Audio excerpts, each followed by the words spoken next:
Nako po mga amigos, malungkot na balita sapagkat ang ating pambato, Cuadro Walas Janriel Casimero, bigo sa kanyang naging laban kontra Yonosuke Kameda sa pamamagitan po ng 10-round unanimous decision sa score na 98-94, 98-94 at 97-93. Tinalo ni Kameda si Casimero. Pero ano nga ba naging tema ng laban? Well mga amigos, maganda naman po ang naging panimula ni Casimero. Maaga niyang naiparamdam kay Kameda ang bagsik ng kanyang kamao. Siya rin ang mas agresibo sa laban. Pero yun nga lang, habang lumilipas sa mga rounds, ang mas agresibong si Casimero ay unti-unting nakontrol ng mas pasensyosong si Yonosuke Kameda. Gamit ang kanyang height, speed at reach advantage, hindi siya basta-bastang napapasok ni Casimero. At sakali makapasok man si Casimero, mabilis din siya nakalalabas. Sa madaling sabi, naging elusive target itong si Kameda. Ginamit niya ang lawak ng ring but at the same time nagpapakawala rin ng mga kombinasyon, bumibitaw din ng mga counter at nagpapakawala ng mga haymakers. Kaya naman kung pagmamasdan ng mukha ni Casimero, kitang-kitang namantsahan nito at naduguan. Sa replay may mga ipinakitang solid punches na tumama kay Casimero na posibleng naging sanhi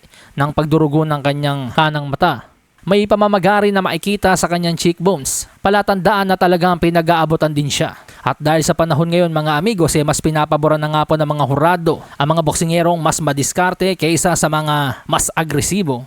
Mas pinaboran po si Yonosuke Kameda. So masakit na pagkatalo po ito mga amigos para kay Casimero dahil bukod sa tinanggal na nga po siya ng 4 major sanctioning bodies sa world rankings, tinalo pa siya ng isang boksingerong wala man lang sa top 10 rankings. Kaya naman double black ay talaga ito para kay Cuadro Walas Janriel Casimero dahil lalong lumabo ang kanyang Naoya Inoue dream match.